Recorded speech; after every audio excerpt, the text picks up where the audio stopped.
నిర్గమాకాండము 4వ అధ్యాయం 19-20 అంతటి యెహోవా నీ ప్రాణమును వెదికిన మనుషులందరూ చనిపోయిరి గనుక ఐగుప్తుకు తిరిగి వెళ్ళమని మిద్యోనులో మోషేతో చెప్పగా, మోషే తన భార్యను తన కుమారులను తీసుకొని గాడిద మీద వెక్కించి కొన్ని ఐగుప్తులను తిరిగి వెళ్ళెను. మోషే దేవుని కర్రను తన చేత పట్టుకొని పోయెను. సమయంలో కొద్ది నిమిషాలు దేవుని లేఖన భాగాన్ని మనము ధ్యానం చేద్దాం. మొట్టమొదటిగా సజీవుడు, సైన్యములకు అధిపతియగు దేవుడు యెహోవా దేవునికి సమస్త ఘనత మహిమా ప్రభావములు ఆరోపించుకుంటున్నాను. అదేవిధంగా కూడిన మీ అందరికీ కూడా నజరేయుడైన యేసుక్రీస్తు పరిశుద్ధ నామమున శుభవందనాలు తెలియజేస్తూ ఉన్నాను. ప్రియ దేవుని సంగమా, కొద్ది నిమిషాలు దేవుని లేఖన భాగాన్ని మనం ధ్యానం చేద్దాం. చదవబడిన లేఖన భాగము నిర్గమాకాండము 4వ అధ్యాయము 19-20 మనం చదవగా విన్నాము. ఆ చదవబడిన లేఖన భాగంలో 20వ వచనంలో ఒక చక్కని మాట, మోషే తన భార్యను తన కుమారులను తీసుకొని గాడిద మీద ఎక్కించుకొని ఐగుప్తునకు తిరిగి వెళ్ళెను. మోషే దేవుని కర్రను చేత పట్టుకొని పోయెను. ఆ మాట గమనించండి. దేవుని కర్రను తన చేత పట్టుకొని పోయెను. తన చేత పట్టుకొని పోయెను. ప్రార్థన. పరిశుద్ధుడానికి స్తోత్రాలయ్యా యెహోవా మా తండ్రి, జీవాధిపతి, మా స్తుతికి కారణభూతుడవు, మా స్తోత్రములకు అర్హుడవు. నీవే మాకు ఉన్నతమైన దేవుడవు దేవా. ఇదిగో మమ్మల్ని ఆశీర్వదించి ఈ ఉదయ కాలమునైన వాక్యము ఎంతో మాకు అవసరము. నీ మాట అటు వాక్యము మాకు ఉదయకాలము దయచేసి ఇక్కడున్న మాతో అందరితో మీరు మాట్లాడమని, మమ్మల్ని సంధించమని, మమ్మల్ని బలపరచమని యేసు నామమున అడుగుచున్నాము తండ్రి, ఆమేన్. ఒక పేద విధవరాలు ఒక ఆవిడంట దేవుణ్ణి నమ్ముకొని ఆ కుటుంబాన్ని కొనసాగిస్తూ ఉంది. నిజానికి కుటుంబం గడవడం చాలా ఇబ్బందికరంగా ఉంది. ఆ కుటుంబంలోని ఆ విధవరాలు ఒక్కదాయే దేవుణ్ణి తెలుసుకుని దేవుని నమ్ముకుంది. దేవునిలోని బలపరచబడి ముందుకు వెళ్తూ ఉంది. ఎవరు తనకి సహాయం చేసేవారు లేరు. తీరా ఆవిడ దీనస్థితి రోజు రోజుకి దిగజారుతూ ఉన్నప్పుడు ఎంతోమంది ఎన్నో నిందలు అవమానాలు వేస్తూ ఉన్నారు. అక్కడ ఒక ప్రాంతము, పర్యాటక ప్రాంతము ఉంది. ఆ పర్యాటక ప్రాంతానికి చాలామంది, కొంతమంది జనాలు వస్తూ ఉన్నారు. అప్పుడు దేవుడు ఒక ఆలోచన ఆవిడకి ఇచ్చాడంట. ఎందుకు అక్కడ నువ్వు ఏదైనా చిన్న షాప్ లాంటిది నువ్వు పెట్టుకోకూడదు అనేటువంటి ఆలోచన ఆ విధవరాలకి ఇస్తే, అక్కడికి వెళ్ళి ఒక చిన్న షాపు అక్కడ పెట్టిందంట. ఏదో చిన్న షాప్ పెట్టుకొని బ్రతుకుతూ ఉంది. ఆ రోజు రోజుకి ఆ షాపు కొద్ది కొద్దిగా నడుస్తూ ఉంది. నడుస్తూ ఉన్నప్పుడు వెంటనే ఇంకొంతమంది చూశారు, ఈవిడ రోజు రోజుకి డెవలప్ అవుతుందని చెప్పి ఇంకొకరు ఒక షాప్ పెట్టారంట, ఇంకొకరు ఇంకో షాపు, అలాగా చాలా షాపులు వచ్చేసాయి. ఇప్పుడు షాపులు వచ్చేసాయి. ఈవిడ రోజు రోజుకి ఈవిడ కూడా డౌన్ అయిపోతుంది. పెట్టుబడి పెడదామన్న ధనం కూడా లేదు. ఏం చేయాలో తెలియనటువంటి పరిస్థితి. అయితే ఈ షాప్లో పెట్టేటువంటి వారందరూ కూడా పర్యాటకులకు వచ్చే వారికి డ్రగ్స్ సప్లై చేయడం మొదలుపెట్టారంట. చుట్టుపక్కల ఉన్న షాపు వాళ్ళందరూ కూడా డ్రగ్స్ సప్లై చేయడం మొదలుపెట్టారు. ఈవిడ్ని కూడా అడిగారంట. ఈవిడ్ని అడిగి, ఏమా నీ షాప్ ఉంది కదా, నీకు నెలకింత ఇస్తాం, ఇవి సప్లై చేయని చెప్పేసానంటే, లేదు బాబు, దేవుడు నాకు ఏది ఇచ్చాడో దాన్ని మాత్రమే నేను గట్టిగా పట్టుకుని, నాకు ఇంకేం అవసరం లేదు అని చెప్పి దేవుని మీద అనుకుంది. ప్రార్థన చేస్తూ ఉంది. ఆ చుట్టుపక్కల ఉన్న షాపులు డెవలప్ అవుతూ ఉన్నాయి, కానీ ఈవిడ మాత్రము అలాగే ఉండిపోతూ ఉంది. చాలా ఇంకా అనుకుంటూ ఉంది, లాస్ట్ టైం ఇంకా నేను ఆ షాపు ఇక్కడ నుంచి ఆపేద్దామని చెప్పేసి అనుకున్న తర్వాత ఒకరోజు ఒక వ్యక్తిని మాట్లాడుతూ ఉంది. అయ్యా, నా షాపు ఎంతకి నేను అమ్మగలను, నా షాపు నేను ఎంతకి అమ్మేయాలి అని చెప్పి, ఎంతకి ఇవ్వగలరు మీరు అని చెప్పి మాట్లాడుతూ ఉంటే, ఎందుకో మనసులో నుండి ఒక మాట దేవుడు మాట్లాడుతున్నాడంట. కొంచెము వెయిట్ చేయి, కొంచెం ఆగు అనేటువంటి మాట తనకు వినిపిస్తూ ఉందంట. వినిపిస్తూ ఉన్నప్పుడు ఎందుకో దేవుడు ప్రేరేపణ కదా అని ఆవిడ ఆగిందంట.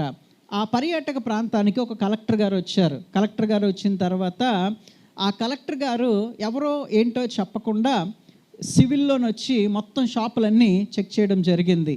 తర్వాత ఆయన వెళ్ళిపోయిన తర్వాత పోలీసులు వచ్చారంట. పోలీసులు వచ్చి మొత్తం షాపులు, చుట్టుపక్కల షాపులు, ఆవిడ షాప్ పక్కన ఏ షాపులు మొత్తం షాపులన్నీ సీజ్ చేసి పారేశారంట. అప్పుడు ఆ కలెక్టర్ అన్నారంట, ఆవిడ ఒక్కదాయే నిజాయితీగా ఉంది, ఆ షాప్ వదిలేసి మిగతావన్నీ తీసేయండి ఇక్కడ నుంచి, ఆవిడకి కావలసిన సదుపాయాలు ఏం కావాలో ఆ షాప్ డెవలప్ కట్టుకోవడానికి గవర్నమెంట్ నుంచి అంతా శాంక్షన్ చేయండి అని చెప్పాడంట. వెంటనే ఆ షాపు శాంక్షన్ అయింది, డబ్బులు వచ్చాయి, గొప్పగా ఆ షాపు తెరవబడింది. ఆ కలెక్టర్ గారు ఆర్డర్ ఇచ్చారంట, ఆవిడ షాపు తప్ప ఇక్కడ ఇంకే షాపులు కూడా చుట్టూ ఉండకూడదన్నారు. దేవునికి స్తోత్రం కలుగును గాక. ప్రియ దేవుని సంగమా, దేవుని బిడ్డలారా, ఈ ఉదయకాలం నేను ఈ మాట ఎందుకు చెప్తున్నానంటే, దేవుడు ప్రతి మనిషికి కూడా తన జీవితంలో జీవనోపాధి కోసం ఒకటి ఇస్తాడు. అది నీకు చదువు కావచ్చు, అది నీ వ్యాపారం కావచ్చు, అది ఏదో ఒకటి నీకు కలిగినటువంటి నీ తలాంతు ఏదైతే ఉందో దాన్ని నీకు దేవుడు అనుగ్రహిస్తాడు. ఒకటి పెట్టుకోవాలి. ఒకటి మనం తెలుసుకోవాల్సిన సంగతి ఏంటి అని అంటే, మనం తెలుసుకోవాల్సిన విషయం ఏంటంటే దేవుడు నీకు ఇచ్చాడు. ఆమేన్. ఏదైనా అది చిన్నదైనా పెద్దదైనా ఏదైనప్పుడు కూడా ఎవరిచ్చారు మనకు? అది దేవుడిచ్చాడు, దేవుడిచ్చిందే. కాబట్టి దేవుడిచ్చిన దాన్ని ఎప్పుడు కూడా గట్టిగా పట్టుకోవడం నేర్చుకోవాలి. దేవుడిచ్చిన దాన్ని ఎప్పుడైతే గట్టిగా పట్టుకుంటావో దేవుడు నీ జీవితంలో ఏదైనా చేయడానికి ఆస్కారం ఉంటుంది. అయితే మోషే అంట, మోషే దగ్గరికి దేవుడు వచ్చాడు. దేవుడు వచ్చి చెప్పిన తర్వాత, అయ్యా మోషే, నువ్వు ఇశ్రాయేల్ని బానిసత్వంలోంచి విడిపించాలి, ఆ బానిసలుగా ఉన్నటువంటి వారిని నువ్వు విడిపించి ఆ బందికానాల నుండి తీసుకురావాలి అని చెప్పేసి అని అన్నప్పుడు, ప్రవ్వా నేను వెళ్ళలేనన్నాడు, నేను చేయలేనన్నాడు. అప్పుడు మోషే దగ్గర ఏముందయా నీ దగ్గర అని అంటే, ఇదిగో నేను పట్టుకున్న బలానికే పట్టుకున్న ఒక కర్ర ఉంది ప్రభు, దాన్ని కింద పడే అన్నాడు. కింద పడిచేసాక అది పాము అయింది. భయపడిపోయాడు మోషే. మరలా కర్రను పామును పట్టుకునేసరికి అది ఏమైంది? కర్రగా మారిపోయింది. సో దేవుడు అన్నాడు, ఇదిగో దీన్ని పట్టుకొని నువ్వు వెళ్ళు అని చెప్పేసి అని అన్నాడు. అంతా నేను వెళ్ళను చేయను అనేటి భయం ఉన్నప్పటికీ, ఏది ఉన్నప్పటికీ కూడా మోషే తన భార్యను బిడ్డను పట్టుకొని దేవుడు తనకిచ్చినటువంటి కర్రను చేత పట్టుకొని వెళ్ళిపోయాడు. దేవునికి స్తోత్రం కలుగును గాక. దేవుడు ఏదైతే ఆశీర్వదించి ఏ అద్భుతం చూపించి తన చేతికి అప్పగించాడో, ఏ ధైర్యాన్ని అయితే ఇచ్చాడో, ఆ కాస్త ధైర్యంతో మోషే ఐగుప్తులోనికి వెళ్ళిపోయాడు. ఈనాడు నీకు కలిగి ఉన్న దాన్ని నువ్వు గట్టిగా పట్టుకొని నువ్వు ముందుకు వెళ్ళగలవా? కొన్నిసార్లు అనిపిస్తుంది, దీనివల్ల నాకు ప్రయోజనం ఏముంది, దీనివల్ల నాకు యూజ్ ఏముంది, దీన్ని చేయడం వల్ల నాకు వచ్చేటువంటి లాభం ఏంటి, దీనివల్ల నాకు వచ్చేటువంటి ఇదేంటి అని చెప్పి చాలాసార్లు మన యొక్క ఆలోచనలు, మన యొక్క తలంపులు ఆలోచిస్తూ ఉంటాయి. కానీ ప్రియ దేవుని సంగమ, నీవు క్రైస్తవుడు అయితే, నీవు దేవుని బిడ్డవైతే, నీవు యేసయ్యను నీవు నమ్మితే, నీకు కలిగి ఉన్న దాన్ని నీవు జాగ్రత్తగా పట్టుకోవాలి. ఆమేన్. నీకు ఏదున్నా, నీకు ధనం ఉన్నా లేకపోయినా, ఏదున్నా లేకపోయినా, నీకు కొంచెమే ఉందా నీ దగ్గర ఆస్తి, దాన్ని గట్టిగా పట్టుకో. లేకపోతే నీవు దేవునిలో ఏమి కలిగి ఉన్నావు, ప్రార్థన గట్టిగా పట్టుకో, విశ్వాసమా గట్టిగా పట్టుకో. దేవునిలో నీవేమి కలిగి ఉన్నా, దేవుడు నీకు ఈ లోకంలో బతకడానికి ఏది ఇచ్చాడో దాన్ని మాత్రం నువ్వు గట్టిగా పట్టుకో. ఒకవేళ లేకపోయినా దేవుడు నీకు ఇస్తాడు. ఆమేన్. లేకపోయినా దేవుడు నీకు ఇస్తాడు. నీకు ఇచ్చినది ఏదైనా సరే నమ్మకంగా నీవు దాన్ని గట్టిగా పట్టుకొనినప్పుడు దేవునిలో నీవు గొప్ప అద్భుతమైనటువంటి కార్యాలు చేస్తావు. ప్రియ దేవుని సంగమా, దేవుని బిడ్డలారా, బాగా గమనించండి. బహుశా చాలాసార్లు మనము చేసేటువంటి వృత్తిని బట్టి, మనకు ఉండేటువంటి ధనమును బట్టి లోకులు మనల్ని ఎలా చూస్తారంటే, వీళ్ళు చాలా తక్కువ, లేకపోతే వీళ్ళేంటి అనేటట్లు చూస్తారు. చాలాసార్లు దేవుని బిడ్డలుగా మనము ఏ చిన్నది కలిగి ఉన్నా లోకులు దాన్ని గ్రహించలేరండి. గొలియాతు దావీదుని చంపడానికి పెద్ద ఖడ్గం పట్టుకొచ్చాడు. ఆ ఖడ్గాన్ని మోయడానికి ఒక 2-3 మనుషులు కూడా ఉన్నారంట గొలియాతుకి. కానీ దావీదు ఎలాగెళ్ళాడు తెలుసా? చూడండి, 1 సమూయేలు గ్రంథం 17వ అధ్యాయం 40వ వచనం. 1 సమూయేలు గ్రంథము 17వ అధ్యాయం 40వ వచనం. దావీదు ఎలాగ వెళ్ళాడు చూడండి. తన కర్ర చేత పట్టుకొని ఏటిలో నుండి 5 నున్నటి రాళ్లను ఏరుకొని మన యొద్దనున్న చిక్కములో ఉంచుకొని వడిసెల చేత పట్టుకొని ఫిలిస్తీని చేరువకపోయిను. ఏం పట్టుకున్నాడు? ఒడిసెలు ఒకటే పట్టుకున్నాడు. గొలియాతు ఏం పట్టుకున్నాడు? పెద్ద ఖడ్గం పట్టుకున్నాడు. గొలియాతు దావీదుని చంపడానికి. దావీదు చేతిలోని ఒడిసెలు మాత్రమే ఉంది. దేవుడిచ్చినటువంటి తలాంతు, దేవునికి స్తోత్రం కలుగును గాక. దావీదుకి ఇచ్చినటువంటి తలాంతు ఏంటో తెలుసా? ఎంత ఈ గొర్రెల్ని సింహాలు వచ్చినా, పులులు వచ్చినా, దావీదుకి ఒక టాలెంట్ ఉంది. ఏంటంటే ఆ ఒడిసెలతో రాయిని పెట్టి కొడితే ఎటువంటి దానికైనా దెబ్బ తగిలేవి, పారిపోయేవి అనమాట. సో అలాంటి తలాంతు దేవునికి ఉంది. ఆ తలాంతే రాజు పిలిచాడు. అయ్యా నువ్వు కిరీటం పెట్టుకో, నువ్వు ఇది వేసుకో, అది వేసుకో, అవి ఒడిసెలు పట్టుకో అన్నాడు. అయ్యా నాకు చేత కావు అవన్నీ, దేవునికి స్తోత్రం, నాకు అవన్నీ చేత కావు. నాకు ఏదైతే నా తలాంత్ ఉందో, దేవుడు నాకు ఏ గిఫ్ట్ అయితే ఇచ్చాడో అది పట్టుకొని నేను వెళ్ళిపోతాను అంటున్నాడు. దేవునికి స్తోత్రం. నువ్వు వెళ్ళగలవా ఈ ఉదయకాల సమయంలో? అప్పుడు అంటాడు, ఆ దావీదు అలాగ వెళ్తూ ఉంటే గొల్లియత్ దగ్గర గొల్లియత్ ఒక మాట అంటాడు చూడండి, 43వ వచనం. కర్ర తీసుకొని నీవు నా మీదకి వచ్చుచున్నావే, నేనేమైనా కుక్కనా? చూసారా ఏమంటున్నాడు అక్కడ? ఏమయ్యా, నేను ఇంత పొడుగున్నాను, ఇంత హైట్ ఉన్నాను, నా కత్తి ఎంత పొడుగు, నా కత్తి అంత కూడా లేవు నువ్వు, అలాంటిది నువ్వు నా దగ్గరికి వచ్చి ఒక చిన్న ఒడిసెలు పట్టుకొని వస్తున్నావు, నేను కుక్కలా కనబడుతున్నాను, నీ కంటికి సింపుల్గా కొట్టి చంపేయడానికైనా కుక్కను అనుకుంటున్నావా? దేవుని బిడ్డలారా ఆ మాట గమనించండి. ఏమైనా కుక్కనా నేను? ఎందుకు ఈ మాట చెప్తున్నానంటే, దేవుని బిడ్డల దగ్గర ఉన్న తలాంతు యొక్క శక్తి ఇతరులకు తెలియదు. బాగా గుర్తుపెట్టుకోండి. దేవుడు నీకు ఏది ఇచ్చినా దాన్ని నువ్వు గట్టిగా పట్టుకో. ఆ శక్తి ఎలాంటిదో ఇతరులకు తెలియదు, నీ వాళ్ళకి తెలీదు. ఆ శక్తే నీకున్న దాన్ని నువ్వు ఎప్పుడైతే గట్టిగా పట్టుకుంటావో దాని ద్వారా అద్భుతం చేస్తావు. ఆ చిన్న ఒడిసెలతోటి దావీదు ఏం చేశాడు? గొలియత్ని కొట్టి చంపేశాడు. కుక్కనా అన్నాడు, చేతగాను ఉన్నా అన్నాడు. ఏముందిరా నీ దగ్గర? ఏముంది? చిన్న ఒడిసెలు వేసుకొని వచ్చేసావు, ఏడు చేస్తావు, నేను చేయగలవా అన్నాడు. గ్రహించలేదు లోకం. గ్రహించలేదు కాబట్టి లేనిపోని మాటలు అంటుంది. లేదు గనుకనే ఏవేవో మాట్లాడుతుంది. పట్టించుకోవాల్సిన పని లేదు. ప్రియ దేవుని సంగమా, దేవుని బిడ్డలారా బాగా గమనించండి. దావీదు చేతిలో ఉన్నది ఒడిసెలైనప్పటికీ అది దేవుడు తనకిచ్చినటువంటి తలాంతు. ప్రియ దేవుని సంగమా, అందుకే ఇతరులు గ్రహించలేరు. అయ్యో నా దగ్గర ఇదే ఉంది, ఇతరులు నన్ను ఏమనుకుంటారు, నేను ఇంతేనా, ఇతరులు ఏమనుకుంటారు, ఇతరుల గురించి ఆలోచించద్దు. ఇతరులు ఎప్పుడు కూడా నీ దగ్గర ఉన్న తలాంతు యొక్క శక్తి ఏమిటో, దాని యొక్క విలువ ఏమిటో వారికి తెలియదు. మనం ప్రార్థన చేస్తాం, వీళ్ళు ప్రార్థన చేస్తారా దేనికైనా అని అంటారు, కానీ ప్రార్థన విలువ వాళ్ళకి తెలియదు. ప్రియ దేవుని సంగమా, దేవుడి మీద ఆధారపడతారంటే దేవుడి మీద ఆధారపడేటువంటి విలువ వారికి తెలియదు, వారు గ్రహించలేరు. గొలియాతు కూడా గ్రహించలేదంట. కాబట్టి నీవు గ్రహించాల్సింది ఏంటి అని అంటే, దేవుడు నీకు ఇచ్చినటువంటి తలాంతు అది. ఆమేన్. దేవుడు నీకు ఇచ్చాడు. అది చిన్నదో పెద్దదో ఏదైనా, 10 రూపాయలు, 20 రూపాయలు, 100 రూపాయలు, 50 ఏదైనప్పటికి కూడా, దేవా ఇదిగో నా దగ్గర ఇవే ఉన్నాయి, ఇవే పట్టుకొని వెళ్తాను. దేవునికి స్తోత్రం. వచ్చి లేదా 5 రూపాయలు పట్టుకొని మదర్ తెరీసా ఇండియా వచ్చి లేదా 5 రూపాయలు పట్టుకుందండి, ఎక్కువ లేవు. 5 రూపాయలతో ఇండియాకి వచ్చింది, ముంబై ప్రాంతానికి. ఆ 5 రూపాయలతోటే కొన్ని వేల సంస్థలు తెరీసా ఫౌండేషన్ స్థాపించింది. దేవునికి స్తోత్రం కలుగును గాక. నీకు కలిగి ఉన్నదేంటి? అయ్యో ఈరోజు నా దగ్గర ధనం లేదే, ఐశ్వర్యం లేదే, మంచి బిజినెస్ లేదే, మంచి ఇది లేదే, నేనేమైపోతానని ఆలోచించద్దు. నీ కలిగి ఉన్న దాన్ని నీవు గట్టిగా విశ్వాసంతో నమ్మకంగా పట్టుకుంటే దాని ద్వారా దేవుడు నీ జీవితంలో గొప్ప కార్యాలు చేస్తాడు. ఆమేన్. అది ఇతరులు గ్రహించలేరు. ఒకటి, నీకున్నటువంటి నీ చేత కలిగినటువంటిది ఏమిటో దాని విలువ లోకానికి ఏమాత్రం కూడా తెలియదు. ప్రియ దేవుని సంగమ, దేవుని బిడ్డలారా బాగా గమనించండి. నీకు కూడా తెలియదు, నీకు కూడా అది తెలియదు. ఆ సమయం ఎప్పుడు కూడా రావాలంట. అందుకే సంసోన్ని చంపడానికి 1000 మంది వచ్చారంట. సంసోన్ చుట్టుముట్టేశారు 1000 మంది కూడా. సంసోన్ చుట్టుముట్టేసిన తర్వాత సంసోన్ ఏం చేశాడు చూడండి. న్యాయాధిపతుల గ్రంథం 15వ అధ్యాయం 15వ వచనం. న్యాయాధిపతుల గ్రంథము 15వ అధ్యాయము 15వ వచనం. అతడు దాడిద యొక్క ఎముకను కనుక్కొని చేయి చాచి పట్టుకొని దాని చేత 1000 మంది మనుషులను చంపిన. దేవునికి స్తోత్రం కలుగును గాక. ఒక దవడ ఎంత ఉంటుందండి? ఆ దవడ, గాడిద ఎండిపోయిన దవడ ఎంత ఉంటుంది? ఎంత ఉంటుంది మహా అయితే? ఇంతే, చిన్నదే ఉంటుంది, చిన్నదే.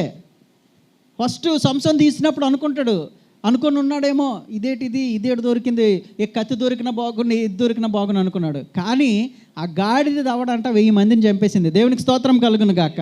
1000 మందికి జవాబు చెప్పిందండి. ఈరోజు ఎంతమంది నిన్నన్నా, ఎన్ని మాటలన్నా, నీ వెనకతలు ఎన్ని మాటలన్నా, వీళ్ళు ఇదేటి అదేటి ఎన్ని మాటలు అనుకున్నా, అదే నీ దగ్గర ఉన్న చిన్న దేవుడిచ్చిన తలాంతే అనేకులకు సమాధానం చెప్తుంది ఒక టైం వచ్చినప్పుడు. ఆమేన్. నీకు కూడా తెలియదు అది. నీకున్న తలాంత ఏంటో, నీకు దేవుడిచ్చినటువంటి దీవెన ఏమిటో, ఆశీర్వాదం ఏమిటో నీకు తెలియదు. ఇప్పుడు ఆ సమయం వచ్చినప్పుడు దాని విలువ నీకు తెలుస్తుంది. అందుకే ఇప్పుడు నీవు దేన్నైతే పట్టుకున్నావో, గట్టిగా పట్టుకోవాలనుకుంటున్నావో, నీకు ఏదైతే చేతనైందో దాన్నే గట్టిగా పట్టుకుని ప్రభువు వైపు చూడు. ఇతరులకు తెలియదు. ఇతరులు అంటారు, ఎందుకు రోజు ప్రార్థన చేస్తాం, ఏమొచ్చింది? ఇతరులు అంటారు, ఈరోజు దేవుని ఆలయానికి వెళ్తే ఏమొచ్చింది? ఇతరులు అంటారు, దేవుడికి ఇచ్చడంలో ఏమొచ్చిందని అనుకుంటారు. ఇతరులకు తెలియదు నీవు దేవుడికి ఇచ్చేటువంటిది నీ జీవితంలో ఎంత గొప్ప కార్యం చేస్తుందో అది సమయం వచ్చినప్పుడు దేవుడు నీకు చూపిస్తాడు. ఆ సమయం, ఆ గడి వచ్చినప్పుడు దాని యొక్క విలువ నీకు తెలుస్తుంది. ప్రియ దేవుని సంగమా, దేవుని బిడ్డలారా బాగా గమనించండి. అందుకే నీకు కలిగి ఉన్నది ఏమిటో, దేవుడు నీకు దేన్నైతే గట్టిగా పట్టుకోమని దాన్ని పట్టుకో. మనం అంతకు మించి మనం ఏం చేయలేం. వెళ్ళడానికి ప్రయత్నం చేసినా మనం ముందుకు వెళ్ళలేం. ప్రియ దేవుని సంగమ, దేవుని బిడ్డలారా బాగా గమనించండి, గ్రహించాలి. దేవుడు అందరినీ ఆశీర్వదిస్తున్నాడు కదా, నాకు ఎందుకు దీన్ని అప్పగించాడు? ఇంతకన్నా గొప్పది ఇవ్వచ్చు కదా. చాలామందికి ఉంటుంది, నాకు ఈ స్థానం ఎందుకు ఉంది, ఇంతకంటే గొప్పది ఇవ్వచ్చు కదా. గ్రహించాలి ఎందుకు నీకు దాన్ని ఇచ్చాడో. దాని ద్వారా దేవుడు అనేకమైనటువంటి కార్యములు నీ జీవితంలో చేయాలనుకుంటున్నాడు. ఆమేన్. దాని ద్వారా నీ జీవితాన్ని ముందుకు నడిపించాలనుకుంటూ ఉన్నాడు. ప్రియ దేవుని సంగమ, ఏలియా వెళ్ళిపోయాడు. ఎలీషా అక్కడే ఉండిపోయాడు. ఏలియా వెళ్ళే ముందు వీళ్ళు ఒక నది దాటి వచ్చారు. ఆ నదిని ఏలియా కొట్టగానే దుప్పటితోటి అది చీలిపోయింది. వెళ్ళారు. అక్కడి నుంచి ఏలియా వెళ్ళిపోయాడు. ఇప్పుడు ఎలీషా రావాలి. ఎలాగొస్తాడు? అక్కడ ఉన్నది దుప్పటే. ఆ దుప్పటిని చాలామంది కొన్నిసార్లు మనకు ఉన్న దాంతో మనకి ఏం చేయాలో తెలీదు, గ్రహించలేం. నీకున్న తలాంతులో దేవుడు ఎక్కడ మహిమపరచబడతాడు? ప్రవ్వా, దీన్ని నేను ఏం చేయాలని ఆలోచించు. ఏలియా వెళ్ళిపోతున్న దుప్పటి కింద పడింది. ఎలీషా అనుకున్నాడు దుప్పటి తీసి పైన వేసుకొని ఇప్పుడు ఈ యోర్దాన్ అలా దాటాలని అనుకున్నాడా? చూడండి, 2 రాజుల గ్రంథం 2వ అధ్యాయం 12వ వచనం. 2వ రాజుల గ్రంథం 2వ అధ్యాయం 12వ వచనం చూడండి. ఎలీషాది చూచి, నా తండ్రి వేసాను పోయాను. పట్టుకొని 2 తునకలుగా చేశాను.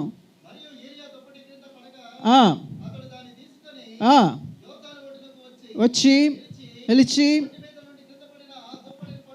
పట్టుకొని కొట్టి అనెను. కొట్టగా దేవునికి స్తోత్రం కలుగును గాక. దుప్పటితో కొట్టగా ఏమైందంట? నది అటు ఇటు విడిపోయిందంట. ఏముంది ఇప్పుడు ఎలీషా చేతిలో ఏముందంట? దుప్పటి మాత్రమే ఉంది. ఏం చేయాలి దీన్ని అని ఆలోచించలేదు ఎలీషా. దీనివల్ల ఏం ప్రయోజనం అని ఆలోచించలేదు. ఏం చేశాడంట? ఆ దుప్పటితో నదిని కొట్టాడు. దేవునికి స్తోత్రం. అప్పుడు మరలా యథావిధిగా నది చీలిపోయిందంట.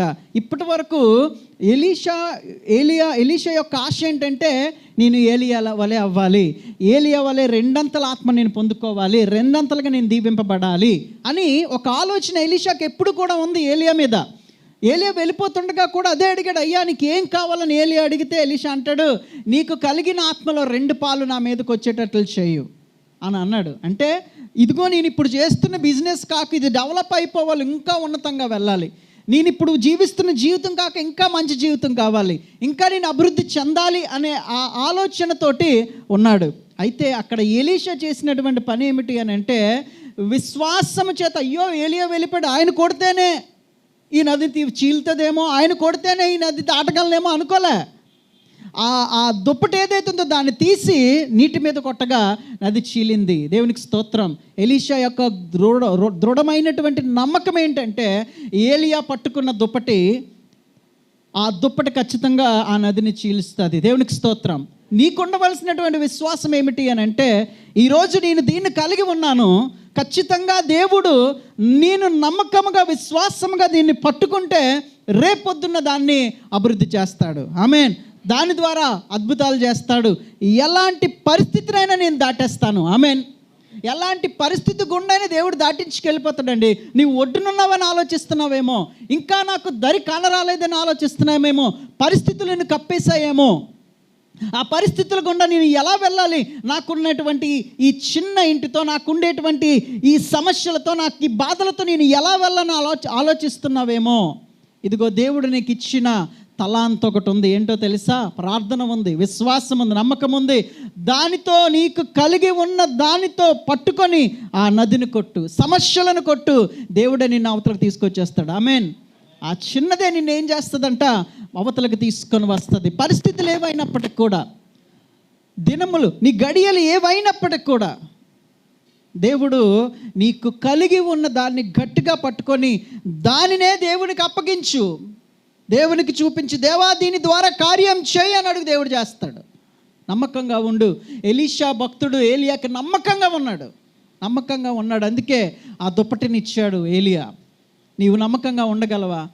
నీవు నమ్మకంగా ఉంటే నీవు పట్టుకున్న దాన్ని దేవుడు బలపరుస్తాడు. ఆమేన్. నీవు నమ్మకంగా ఉంటే నీవు పట్టుకున్నది ఒకటి కావచ్చు, అనేకమైనవి పట్టుకునేటువంటి బలమైన హస్తముగా నిన్ను చేస్తాడు దేవుడు. ఇప్పుడు ఉన్న చిన్నదే నా పరిస్థితి, కాస్తే నా జీవితము, కాస్తే నా కుటుంబము, కాస్తే అనుకుంటున్నావేమో. దేవుడు రానున్న దినముల్లో దాన్ని బలపరిచి అద్భుతముగా మార్చబోతూ ఉన్నాడు.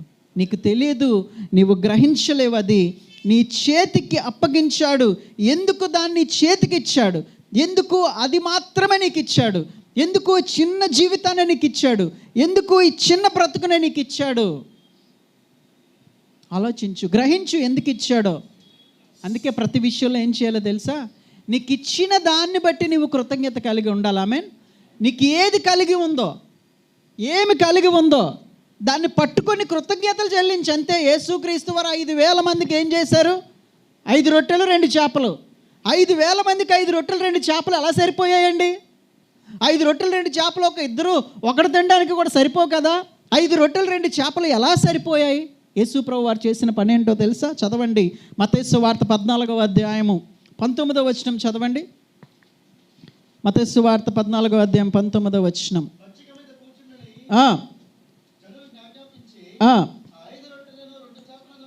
పట్టుకొని ఆకాశము వైపు కనులెత్తి ఆశీర్వదించి, దేవునికి స్తోత్రం కలుగును గాక. యోహాను సువార్తలో ఉంటుంది. యోహాను సువార్త 6వ అధ్యాయంలో ఉంటుంది. ఆ రొట్టెలను ఆయన పైకెత్తి కృతజ్ఞతాస్తుతులు చెల్లించాడు. దేవునికి స్తోత్రం కలుగును గాక. ఆ రొట్టెలు ఆ చిన్నవే, సరిపోనివే, 5,000 మందికి దేనికి సరిపోనివే.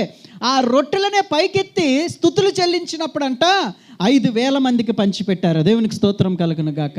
నీకు కలిగి ఉన్నది చిన్నదైనా నీవు దాన్ని గట్టిగా జాగ్రత్తగా పట్టుకొని నమ్మకముగా విశ్వాసముగా ఉంటే దేవుడు దాన్ని వేల కొలిదిగా మారుస్తాడు, అద్భుతముగా మారుస్తాడు. ప్రియ దేవుని సంగమా, నీకు కలిగి ఉన్నది ఏదైనప్పటికి కూడా దానిలో అంట దేవుడు అద్భుతముగా మారుస్తాడు. నీవు చేయవలసినటువంటి పని ఏమిటంటే, చిన్నదేనా, ఇంతేనా, ఇదేనా అనకుండా ఏం చేయాలి? దేవా నాకు ఇది ఇచ్చావు, దేవునికి స్తోత్రం కలుగును గాక. చాలాసార్లు కొంతమంది అనుకుంటారంట, అయ్యో నాకు సైకిల్ లేదని బాధపడుతూ ఉంటారంట. అయ్యో నాకు బైక్ లేదే అని కొంతమంది కారున్నోడు అనుకుంటాడంట, నేను ఇంకా ఒక మంచి పెద్దది ఏదైనా కొనుక్కుంటే బాగున్నాను అనుకుంటారు. తర్వాత కొంతమందికి అయితే బైకుల మీద వెళ్తూ ఉంటారు. వాళ్ళని చూసినప్పుడు అనిపిస్తుంది, పోన్లే దేవుడు నాకు కారు ఇచ్చాడు. బైక్ ఉన్నోడు కారు కొనాలనుకుంటాడు. ఆ కారుడు బాగా ఆలోచిస్తే ఇంకొంతమందికి సైకిల్లో ఉన్నాయి. అవి చూసినప్పుడు, దేవా నాకు సైకిల్ ఇచ్చావు, నీకు స్తోత్రం. నాకు బైక్ ఇచ్చావు, నీకు స్తోత్రం. సైకిల్ ఉన్నోడు ఏమీ లేనోడిని చూసినప్పుడు, అయ్యా ఆడికి అది లేదు, నాకు కనీసం సైకిల్ ఇచ్చావు, నీకు స్తోత్రం, దేవునికి స్తోత్రం. ఇప్పుడు చెప్పగలవా నువ్వు, దేవా నాకు ఏమీ లేదు ప్రభా, ఏదో జీవించడానికి ఈరోజు నాకు బ్రతకడానికి ఆయుష్ని ఇచ్చావు, ఉండడానికి ఒక ఇల్లు ఇచ్చావు, చక్కని భార్య బిడ్డలను ఇచ్చావు, దేవునికి స్తోత్రం చెప్పగలవా? దేవునికి స్తోత్రం కలుగును గాక. హల్లెలూయా. నీకు కలిగిన దాన్ని చేత పట్టుకొని ఏం చేయాలంట?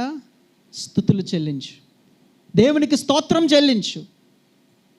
అది చిన్నదవని పెద్దదవని ఏదేమైనప్పటికి కూడా ఆకాశం వైపెత్తు, ఆయన వైపెత్తు. నీ చేతిలో దేన్ని గట్టిగా పట్టుకున్నావో, ఏది నీకు ఆధారమై ఉన్నదో దాన్ని పట్టుకొని ఆకాశం వైపెత్తి ఏం చేయాలంట? దేవా ఇదిగో నాకు ఇచ్చిన దాన్ని బట్టి నీకు స్తోత్రములు తండ్రి, దేవా నాకు ఇచ్చిన దాన్ని బట్టి నీకు స్తోత్రములు ప్రభువా. కదా, కొన్నిసార్లు ఉంటుంది, గర్భముతో ఉన్నప్పుడంట ఆ బిడ్డ పుట్టకముందు ఏమనుకుంటాం మనం, అబ్బాయి పుట్టియాలి, కొంతమంది అమ్మాయి పుట్టియాలి, ఏదో ఏదో ఆలోచనలు ఉంటాయి. ఎవరిచ్చినా పట్టుకొని ఏం చేయాలి, దేవునికి స్తోత్రం చెప్పాలి. దేవునికి స్తోత్రం, హల్లెలూయా. ఎవరిచ్చినా కూడా, బాబు ఇచ్చినా దేవునికి స్తోత్రం, అమ్మాయి ఇచ్చినా దేవునికి స్తోత్రం. నీకు కలిగి ఉన్న దాన్ని జాగ్రత్తగా దేవుని వైపు ఎత్తి, దేవా నాకు ఇది ఇచ్చావా, నీకు స్తోత్రములు. నమ్మకంగా ఉండగలవా, నువ్వు విశ్వాసంగా ఉండగలవా? నీకు కలిగిన దాన్ని నీవు గ్రహించు, ఎందుకు ఇచ్చాడో దేవుడు నీకు. నేను ప్రార్థన చేస్తాను, నేను చర్చికి వెళ్తాను, నేను అన్నీ చేస్తాను, అయినా ఇంత మాత్రమే దేవుడు నాకు ఎందుకు ఇచ్చాడు? ఎందుకు ఇచ్చావు ప్రభా? ఏమైనా నేర్పించాలనుకున్నా గ్రహించు. రెండవదిగా కృతజ్ఞత చెల్లించు దేవునికి. కలిగి ఉన్న దాన్ని బట్టే నీవు కృతజ్ఞత చెల్లించు. దేవుని మహిమపరచు, దేవుని గణపరచు. ఆ కలిగి ఉన్న దాన్ని దేవుడు ఏం చేస్తాడంట? అభివృద్ధి చేస్తాడు. ఆమేన్. ఆ కలిగి ఉన్న దాన్ని దేవుడు ఏం చేస్తాడంటే అద్భుతంగా మారుస్తాడు. ప్రియ దేవుని సంగమా, దేవుని బిడ్డలారా, బాగా గమనించండి. టైం ఉంటుందండి, టైం ఉంటుంది. నేను ఇంకెప్పుడు నాకున్నది మాత్రమే పట్టుకొని నేను అలాగ ఉండిపోవాలా? నా జీవితాంతం నేను అలాగ ఉండిపోవాలా? ఎరుకో పట్టణం చుట్టూ తిరగడానికి యాజకులకి బోరలు ఇచ్చారంట. యాజకులు బోరలు పట్టుకున్నారు చేతితోటి. ఈ చేతితోటి బోరలు పట్టుకొని 7 దినాలు ఎరుకో చుట్టూ తిరగాలి. చదవండి, అక్కడ యెహోషువ భక్తుడు ఒక మాట అంటాడు. యెహోషువ 6వ అధ్యాయం 6వ వచనం చూడండి. యెహోషువ గ్రంథం 6వ అధ్యాయం 6వ వచనం. నూను కుమారుడైన యెహోషువ మీరు నిబంధన మందసమును ఎత్తుకొని మోయిడి. 7 యాజకులు యెహోవా మందసమునకు ముందుగా పొట్టేళ్ల కొమ్ములు, బోరలు 7 పట్టుకొని నడవలను. ఎక్కడ నడాలంట? మందసం ముందున 7 బోరలు పొట్టేళ్ళ కొమ్ములు పట్టుకొని ఆ బోరలు పట్టుకొని ముందుకు నడవాలంట. నడుస్తూ అంటాడు, మీరు నడుస్తూ ఉన్నప్పుడు మీరు ఏం చేయాలంటే 10వ వచనం, మీరు కేకలు వేయడని నేను మీతో చెప్పు దినము వరకు మీరు కేకలు వేయవద్దు, మీ కంఠధ్వని వినబడనీయవద్దు, మీ నోట నుండి ఏ ధ్వని రాకూడదు. దేవునికి స్తోత్రం కలుగును గాక. ఇప్పుడు ఆశీర్వదిస్తావు ప్రవ్వా, ఇప్పుడు దీవిస్తావు ప్రవ్వా, ఎప్పుడు ఇస్తావు ప్రభా కట్టలు, ఎప్పుడు వదిలేస్తావు బంగారం, ఎప్పుడు ఇస్తావు ప్రభా? అందరికీ ఇస్తున్నావు, నాకే ఇవ్వట్లేదు. అందరినీ దీవిస్తున్నావు. నేనంటే నీకేటో అంత బాగా అందరినీ. ఎన్ని ఏడుపులో, ఎన్ని మాటలు అంటామో. దేవుడు నా మీద ఏదో కక్ష కట్టేశాడు, దేవుడికి నేనంటే పడట్లేదు, ఎన్ని మాటలు అంటామో. అంటాడు, నేను చెప్పు దినము వరకు నీ నోటిలో నుండి మాట రాకూడదు, కంఠధ్వని బయటకు రాకూడదు అంటున్నాడు. దేవునికి స్తోత్రం కలుగును గాక. యెహోషువ భక్తుడు అంటాడు, అయ్యా నేను చెప్పు దినము వరకు, ఆ సమయము ఆ గడియ వచ్చినంత వరకు కూడా మీ నోట్లో నుండి మాట రాకూడదు. దేవుడు ఎవరిని ఆశీర్వదిస్తాడో తెలుసా? టు బీ ఫ్రాంక్, కరెక్ట్గా చెప్పాలి అని అంటే, నాకున్న దాంట్లో ప్రభువా నాకు ఇదే ఉంది నాయన, ఇది ఇచ్చినందుకు నీకు స్తోత్రములు అని చెప్పి మౌనముగా ఎవరైతే ఉండిపోతారో దేవుడు వారిని పైకి లేపుతాడు. దేవునికి స్తోత్రం కలుగును గాక.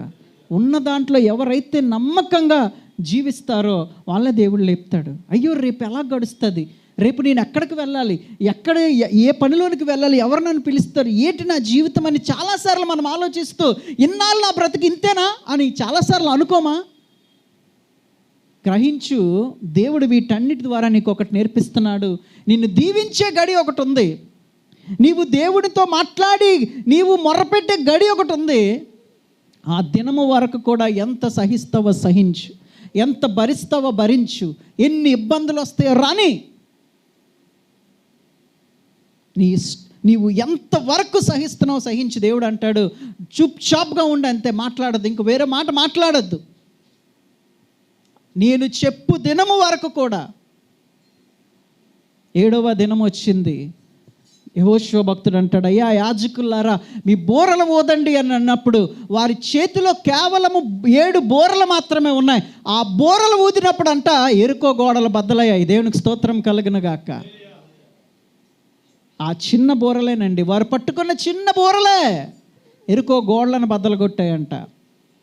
నీవు పట్టుకున్న చిన్న తలాంతే, నీకు దేవుడిచ్చిన చిన్న వ్యాపారము, చిన్న ఆరోగ్యము, చిన్న ఆస్తి, చిన్నది ఏదైనా దాన్ని బట్టి దేవుడు సాతాను యొక్క ఆ గోడలను బద్దలు కొడతాడు. సంపూర్ణమైన విశాలమైనటువంటి దీవెన నీకు దేవుడు అనుగ్రహించడానికి సిద్ధంగా ఉన్నాడు. అప్పటి వరకు ఎలా ఉండాలంట? నిశ్శబ్దంగా ఉండు, మౌనంగా ఉండు, మాట్లాడద్దు, అసలు దేవుణ్ణి అడగద్దు. ఎందుకు ప్రభువా నాకు ఎలాగ ఇచ్చావు, ఎన్ని రోజులు నేను ఉండాలి? యాజకులు అడగలే, ఈ 7 బోర్లు పట్టుకొని అయ్యా మేము ఎన్ని రోజులు తిరగాలి, అన్ని రోజులు మేము ఇలా తిరగడమేనా, మేము మాట్లాడకుండా ఇలాగ ఉండడమేనా, ఎంతకాలం మేము తిరగాలి అలాగన్నా యాజకులు అడగలే. దైవజనుడు చెప్పాడు, వెళ్ళిపోయారు. దేవునికి స్తోత్రం. అద్భుతాన్ని చూశారు ప్రియ దేవుని సంగమ. నీవు అలా ఉన్నప్పుడంట, నీవు అలా ఉంటే, నీకు కలిగిన దానిని నీవు చేత పట్టుకొని ఉంటే దేవుడు ఏం చేస్తాడో తెలుసా? నెహెమ్యా భక్తుడు మందిరం కట్టడానికి పూనుకున్నాడు. మందిరం కట్టడానికి పూనుకుని మందిరం కడుతూ ఉంటే టోబియా, సన్బల్టు అనేటువంటి 2 వచ్చి ఆ మందిరపు పనులను ఆపేయాలని, నెహెమ్యాని ఎలాగైనా చంపేయాలని చెప్పి ప్లాన్ చేశారంట. మందిరం ఎలా కట్టారో తెలుసా? వారి చేతుల్లోని ఈటెలు పట్టుకున్నారంట. ఈటెలు పట్టుకొని ఆ రాత్రి కొంతమంది తెలిగేస్తుంటే కొంతమంది పనులు చేసేవారు, మరలా కొంతమంది తెలిగేస్తుంటే మరలా కొంతమంది పనులు చేసేవారు. ఒకవేళ సైన్యంతో టోబియా, సన్బల్టు వచ్చేస్తే వాళ్ళ చేతుల్లో ఉన్న ఈటెలు వారిని ఆపగలవా? చెప్పండి, ఆపుతాయా? సైన్యంతో వచ్చేస్తే ఆపుతాయా? ఏమాత్రం కూడా ఆపలేము, అందరినీ చంపుకెళ్ళిపోతారు. అవి కేవలం ధైర్యానికి మాత్రమే పట్టుకున్నారు అంతే వాళ్ళు. వీరి యొక్క పూర్తి విశ్వాసం ఏంటో తెలుసా? నెహెమ్యా భక్తుడు ఒక మాట అంటాడు, చూడండి. నెహెమ్యా గ్రంథం 4వ అధ్యాయము 21వ వచనం. ఆ ప్రకారము ప్రయాసపడితిమి సగము మంది ఉదయము మొదలుకొని అగ్గుబోడు వరకు ఈటెలు పట్టుకొనిరి. ఇప్పుడు 20వ వచనం అది చెప్పి 20వ వచనంలో అంటాడు, చూడండి. ఏ స్థలములో మీకు బాకానాదము వినబడునో రండి, మన దేవుడు మన పక్షమున యుద్ధము చేయను. దేవునికి స్తోత్రం కలుగును గాక. ఆ టైం గడి వచ్చినప్పుడు అంట, నీవు దేన్నైతే చేత పట్టుకుంటావో గట్టిగా, దేన్నైతే విశ్వాసం ఉంచుతావో, ఎంతమంది ఎన్ని నిందలేసిన, అవమానాలు వేసి పెట్టినా, ఎన్నన్నా సరే, ఆ గడియ వచ్చినప్పుడంట నీ దేవుడు నీ పక్షాన్ని నిలబడతాడు. ఆమేన్. ఆయన నీ పక్షాన్ని నిలబడితే, ఒక మాట ఉంటుంది, నీ దేవుడని యెహోవా నీ పక్షం ఉండగా నీకు విరోధి అపోజిషన్ ఉండదండి. అపోజిషన్ ఉండదు. ఎలక్షన్స్ వస్తున్నాయి కదా, ఎలక్షన్స్ రూలింగ్ పార్టీ ఉంటుంది, అపోజిషన్ ఉంటుంది. ఒకవేళ అపోజిషన్ లేదనుకో, పార్టీ ఎవరిది? రూలింగ్ పార్టీదే వెళ్ళిపోద్ది, ఇంకా అపోజిషన్ ఉండదు కదా. అలాగే దేవుడు కూడా మన పక్షాన్ని ఉంటేనంట మనకి అపోజిషన్ అనేటువంటిది ఉండదు. మనదే ఇంక రూలింగ్. ఆమేన్. మనదే ఇంక రూలింగ్. అలాగా దేవుడు మన పక్షాన్ని ఉండాలి.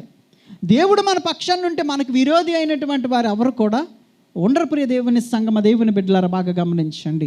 నీ కలిగిన దాన్ని నువ్వు ఎప్పుడైతే చేత పట్టుకొని నీవు నిలబడతావో, వెళ్తావో, నీకు విరోధమైనటువంటిది ఏది కూడా ఉండదు. కారణం ఏమిటంటే దేవుడు నీ పక్షాన యుద్ధం చేస్తాడు, దేవుడు నీ పక్షాన నిలవబడతాడు, దేవుడు నీ పక్షాన కార్యం చేస్తాడు. ప్రియ దేవుని సంగమ, ఆయన నీ పక్షాన నిలవబడతాడు. నెహెమ్యా యొక్క విశ్వాసము ఈటె కాపాడుతుందని కాదు, అర్థమైందా? ఈటె కాపాడుతుందని కాదు, అక్కడ ఉన్న జనాలు కాపాడుతారని కాదు, కానీ దేవుడే మన పక్షాన యుద్ధము చేస్తాడు. నీకున్న కలిగి ఉన్నది ఇదే, నిన్ను నా జీవితం ఇదే, ఇది దీంతోటే నేను ముందుకు వెళ్ళిపోతాను అనుకోవద్దు.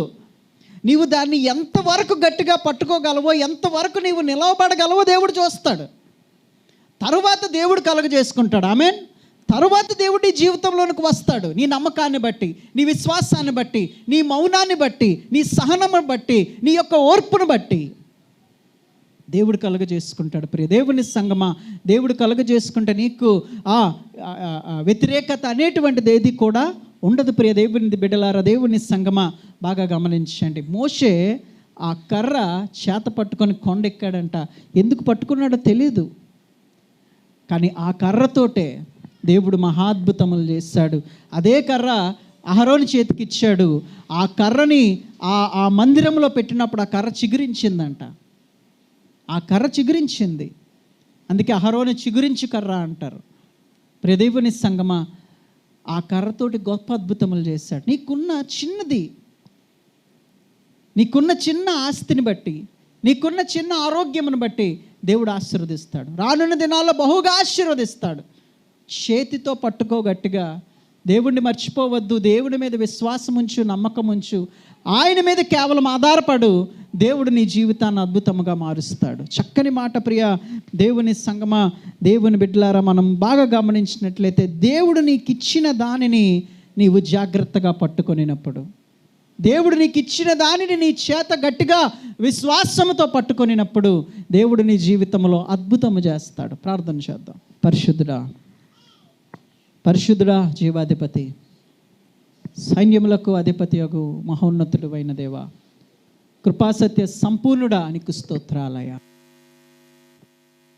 ప్రభువా దేవా, నిజమే, మాకు కలిగి ఉన్న దానిని బట్టి మేము చింతిస్తూ ఉన్నాం. ఇదేనా అనుకుంటున్నాం, ఇంతేనా అనుకుంటున్నాం. ఎప్పుడు మా జీవితాలు మారుతాయి అనుకుంటున్నాం.